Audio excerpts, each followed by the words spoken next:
Hey guys, thanks for joining.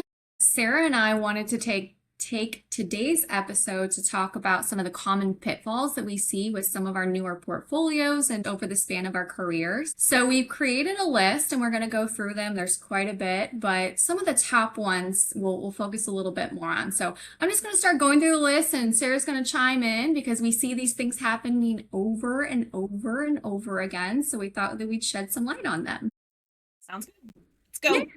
Let's go. All Let's right, go. so top of my list, when I open up a new portfolio and I'm getting used to what they're doing, one of the first things I see is the lack of structure.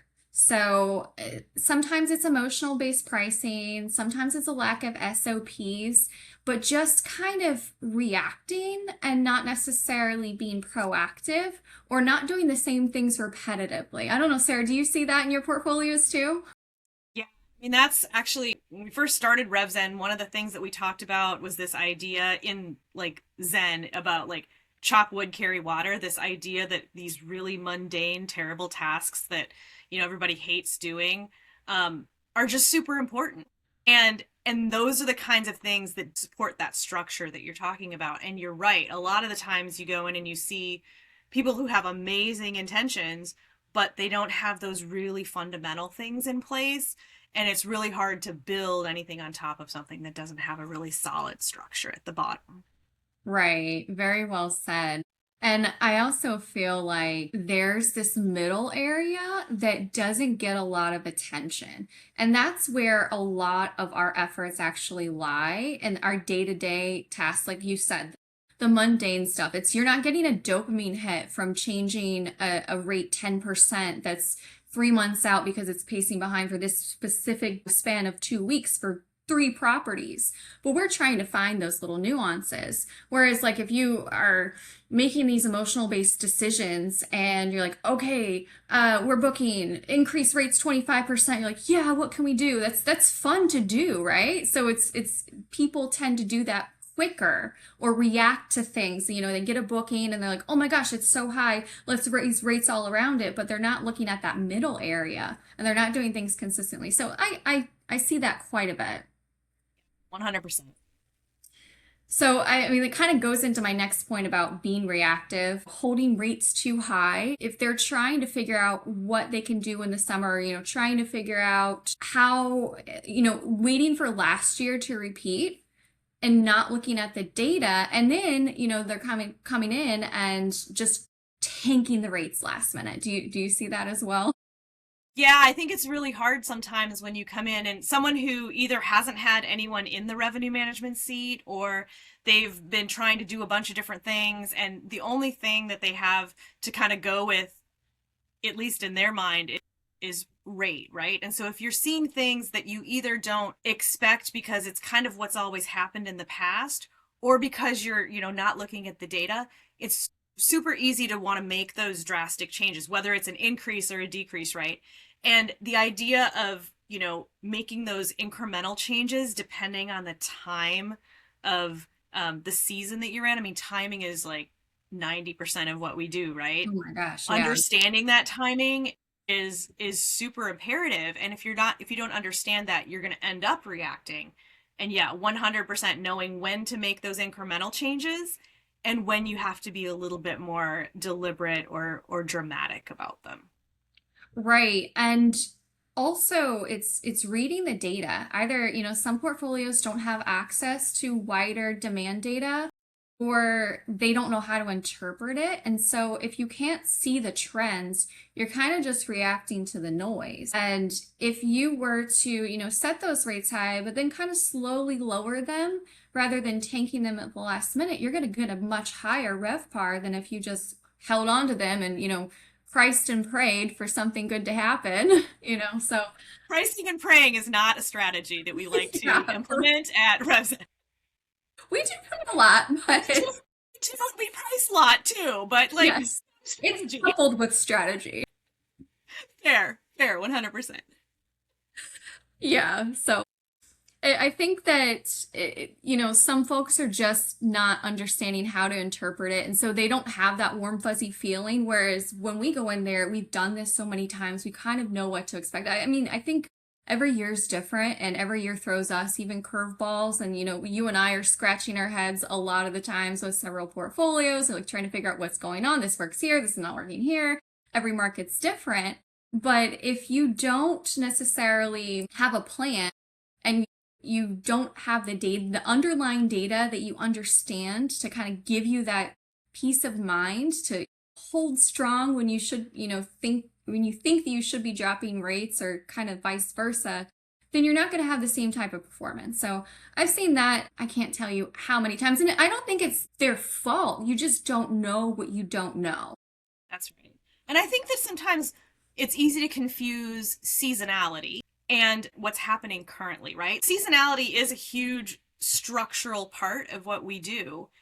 But just because you got a peak summer doesn't mean that peak summer is going to be the same as it was last year or 2 years ago or what have you. You really have to be able to kind of eliminate a lot of that noise and look for the true signals that are out there. And it's hard sometimes, but that's kind of the trick. The seasonality thing can suck you in and make you think that you know what's going to happen.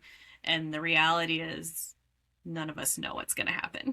Right, right. And that's a really good point with the seasonality and what our current trends are. And I think the last couple years, actually the last several years, have given us really great examples with the volatility that's happened, not only in our markets, but just in general in the world. And so as we're going into a new year, and we operate in a lot of traditional vacation leisure markets where we have a similar expectation of a seasonality and we know when things are going to happen, but then when you have this volatility happening in the beginning of the year, like we did this year with, we've got the war, we had tariffs, we have all these things happening, we've got gas prices increasing, so we have to make that decision of, okay, do we know that our booking window is, we haven't really touched it yet, but do we want to try to get ahead of it knowing that there is some volatility? And so having kind of a tiered strategy, I know I'm getting off topic because I'm getting more into strategy and not necessarily common pitfalls, but I think it really ties into that because there isn't a whole strategy that goes with it. 100%. Goodness, I don't know. So I'm going to turn it back to you. What are some of Okay. the pitfalls that you see in your portfolios? One of the things that pinged in my brain was the whole idea of comp pricing, not reading all of the signals that are out there, or if the signals that you have are somewhat limited, you don't have access to a lot of the data. Oftentimes, what people do have access to are Airbnb or Verbo or something. They can go on there and they can look at their comps or the ones that they're considering their comps. And they think, well, this one seems to be booked up or this one is, empty. You can make decisions based on what your peers are doing or what your peer set is doing. And while it's really super important to understand what folks around you are doing, to kind of base your strategy just on comps can be pretty dangerous. And I know we've both seen this and we see it a lot. And it's something that Right. when we go into, especially with new clients, sometimes we'll hear things like, well, our comp set this or our comp set that. And while it's important, like I said, to know what they're doing, our job really is to come in and be like, that's great, but there are a zillion other things that we need to also be considering. So that's a big one that we see. And it's, kind of like what you were talking about before. It's not anybody's fault because it might be the only obvious thing that there is. But, making sure that you are looking at everything that you have at your disposal in addition to the comps is supremely important. Absolutely. I mean, I think we can probably do a whole session just talking about why each listing is different, but taking that aside, taking aside their photos, their reviews, their booking velocity, their distribution, all of that stuff that goes into what makes that listing different than yours, you don't even know if they have a strategy. How are you going to compare your strategy to their strategy? They can have a $500 ADR. Doesn't mean they're booking at $500. And on the off chance they do, maybe the percentage, just like we were recently talking about in our Future of Tech webinar, that you have to assign each specific day a percentage chance of being booked. And so those people could be having, a 10% chance of getting booked, and then they actually do. And then that could just be this domino effect of, well, they got booked at this rate when actually it's not likely that that's going to be a repeated event. And so if you base your strategy off of poor strategy, then you might be sitting with an empty calendar. And we see that quite a bit. Absolutely. There's so many things that are hidden that we don't see and that we never will see and that we can't Correct. see. And so, to just rely on that signal is pretty dangerous. Right. Even when we're, I mean, taking this a step further, the things that we don't see when we look at all of the different data sets and there's no general repository where everybody's pricing strategy and everybody's rates are put in with every unit listed. It's either every data set has its own nuance to it. And that this kind of brings me to a different point that ties into the last one, that if you don't understand the data and the nuances, and the same goes with comps. So data is an aggregation of comps to an extent, and it can either be aggregated or individual. But if we are looking at it in different slices, we're going to interpret it a little bit differently. So for instance, if you're using key data, it's going to be aggregated. Yeah, it's going to be direct source. This means it's not scraped, it's coming directly from their PMS. And so you can trust those numbers a little bit more. But then you have that layer of, and because it is anonymous and you don't necessarily know what's being included in that comp set, or you might not be able to filter it out for direct comps, you have to think about that. And on the flip side, if you're looking at individual comps, like, where's that data coming from, right? Is it coming from you just looking on Airbnb and looking at your competitors? Is it coming from your RMS software?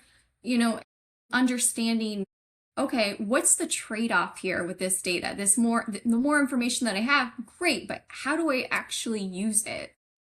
Yeah, absolutely. And then there's the other one too, which is the scraped data, that when you're looking at the individual comps, like you were mentioning, that's probably you just like, okay, I'm trying to triage what's going on with my unit. I'm going to pick these comps that I think are really close competitors of this particular property. And that's great. But then there's also the aggregated scraped too, which is going to give you a fuller picture of really what's going on in the market. Because something like key data, which is fantastic for understanding things like holds and true, things without fees and additional things like that, it's not necessarily giving you in that contributed data picture an idea of what's truly happening in the market at large. And so all of these different views are really important. And to be able, it's really tough to, it's really tough to get all of them. To have all access to all of those views is, I want to stop you a real quick luxury. Yeah. because you said something important. You said what's happening in the market at large. And for the people that are watching, I want to double click on that, on why that is, right? So why you can't see the full, you might not be able to see as full of a picture and market trends and key data as you might be able to with other scrapes. Yeah, I mean, and again, I think they're all, each of the different places that we're getting our data is super valuable. We have to look at those. But, key data in the contributed data portion of what they provide is just what people are contributing and sharing from their own data. That's not everybody in the market. Now, it's a really good slice. It gives you a good idea of kind of what's happening, but it's still a sample set, right? Whereas a full scraped market is really giving you an idea of what's available and what is unavailable. And those two things just on a very high level are super important. So right, like Joe from down the street that has his own individual property is probably not contributing to key data, but you can see it scraped elsewhere. And there are hundreds and thousands and hundreds of thousands of those listings, because typically right. The people that are contributing to key data are multi-listing properties, property managers, more professionals. So you're not going to see as much of the noise as you would if you were looking at the bigger picture. So sorry, I didn't mean to cut you off, but no, that's fine. I mean, there are so many different things like that we can just, I don't even think it's a rabbit hole. I think it's just things that are really important to talk about. And, that's just one little thing. And I know we're kind of coming up on time. So how many more things are on the list, Emily? We've got a lot. We might have to come up with do a part 2 or something, but why don't we leave with a very obvious one, but super, super common. And that's anchoring too much to either ADR or occupancy. Yes. I feel very I passionate know you about have this so one. many thoughts, so I'm just gonna sit back here.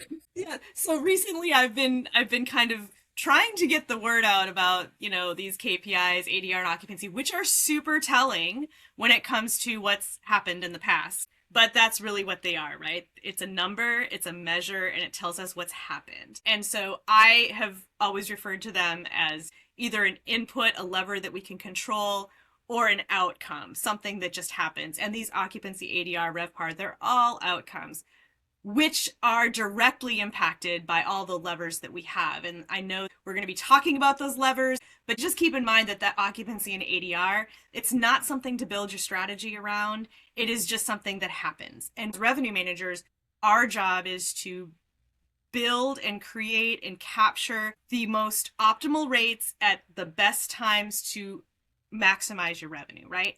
And that has nothing to do with a number, a static number. And that's kind of how I look at occupancy and ADR. Super important to help us understand contextually what's happening, but not enough to build a strategy on. And we'll talk about, I'm sure, all the other things that you can do to build your strategy. But occupancy and ADR, that's a result. That's an outcome of something that you've already done. So I Right. will let you add any more if you would like to, but I'm so very passionate about that. I know, I know. And I don't think it's necessarily just the, smaller operators or people that are new to the space.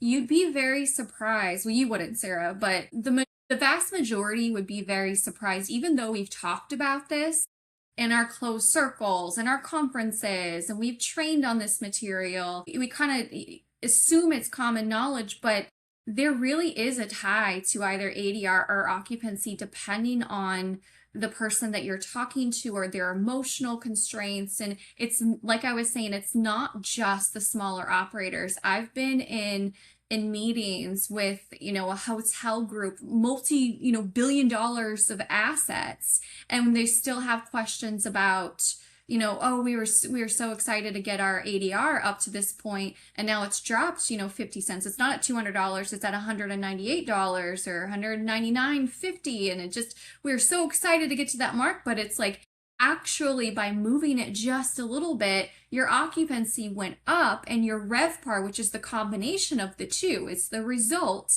that increase. So this is a net positive. And so it doesn't matter if it's somebody that's just starting or there are folks that are managing millions and billions of dollars that are still having those same questions, and it's something we keep coming back to, so we're going to keep talking about it. As we should, but probably not today. Yes, so we'll make sure to make a part two because we've got a lot more on the list here. And I'm sure that we can even have our own common pitfalls when we, take over a new portfolio because we're always learning. And that's the idea, right? Is just to keep digesting information, talking to our peers, being, humble enough to say, okay, I made a mistake, let's pivot, or I'm not too smart to learn from others. And so that's kind of what we're trying to accomplish here. So we'll make sure we have a part two because there is so much more on the list too. Awesome. All right. Thanks, guys, for joining us.